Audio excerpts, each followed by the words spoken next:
I admire is, of all the criminals back then, you had Pretty Boy Floyd, John Dillinger. Bonnie and Clyde were the only two that I'm familiar with that were recognized on a first-name basis.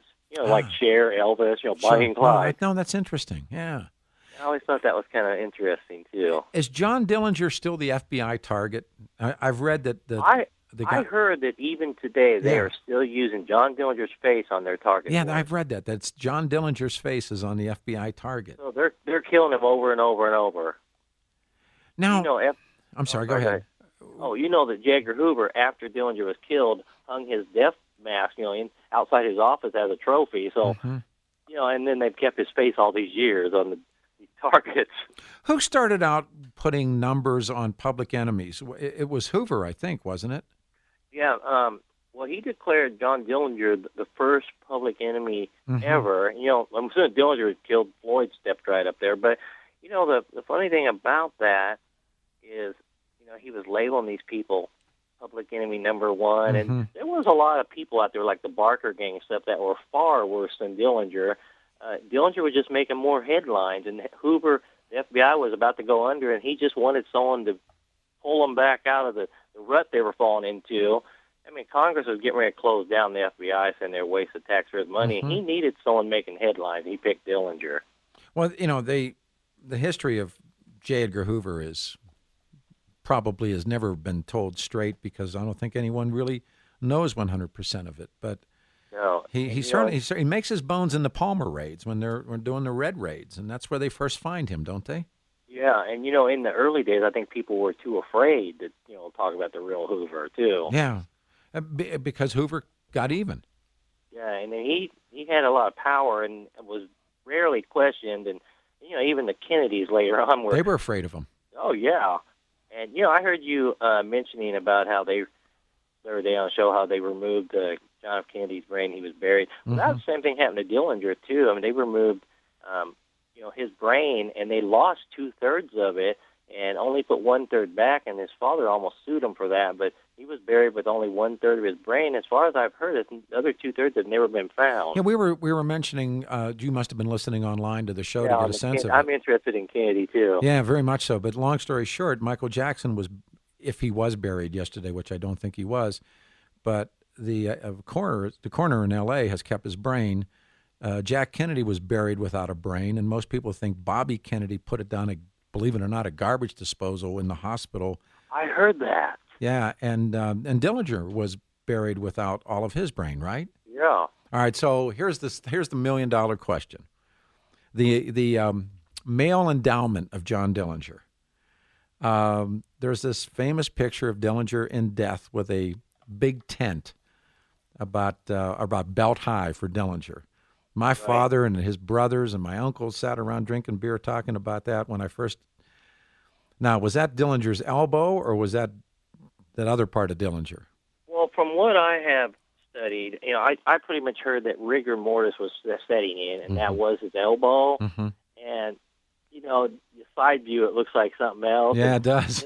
And you know what, I'll be honest with you, they tried to say he had this big, my great aunt was married to him, and my mom actually asked her, was that true? And she said no. Yeah. I mean, she was with him. But you would know if she. Yeah, but there's this famous picture of Dillinger when he's dead, and he looks like he's erect. That's a morning show way of saying this. That story's still going on. Too. My dad and his brothers and my uncles would believe that story. I mean, they would sit around and tell all kind of stories like that when they were drinking beer, and I'm a little kid sitting there listening to them. But I later read that was his elbow. Yeah. Well, it just kind of making him more manly all the time. Do you believe that Hoover was gay or asexual? Well, I read a story about Sam Giancana where he supposedly had a picture of J. Edgar Hoover in a dress. Yeah, they're both of them in dresses. Him and and that's why over the years, Hoover always said there was no such thing. There was no mafia, no organized crime. He was supposedly afraid to say anything. Yeah, and then maybe he was being paid off too. You never know. Or that they'd fix horse races for him, and that they had him.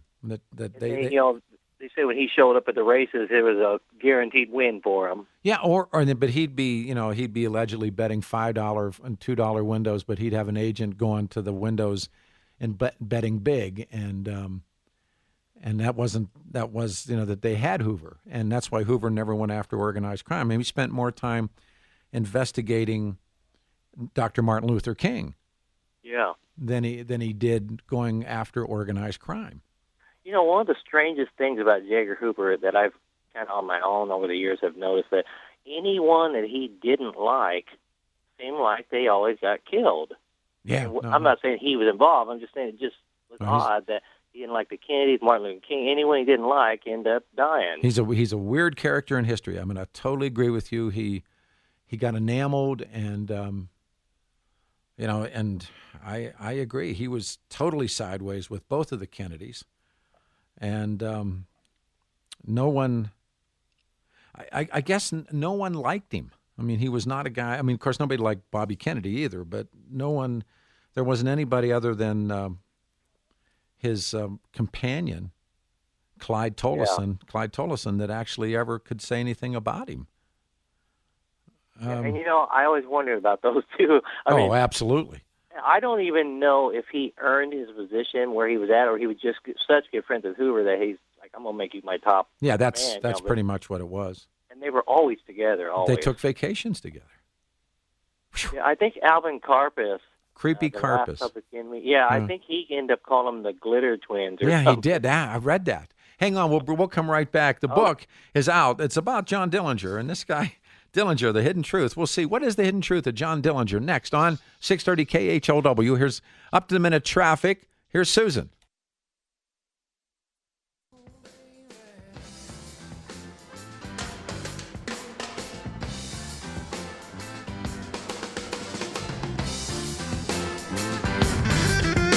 (7:38), 22 minutes before the hour of 8 o'clock.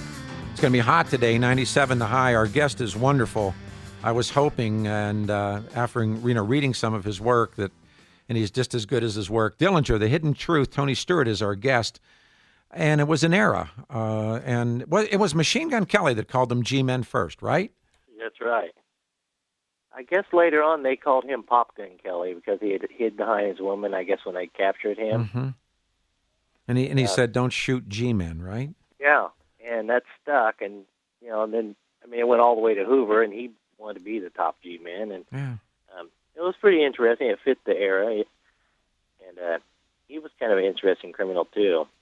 What those guys that we think of organized crime in America today? You think of Russian mob and old school Sicilian, Italian mafia guys, and the Westies or stuff like that, but.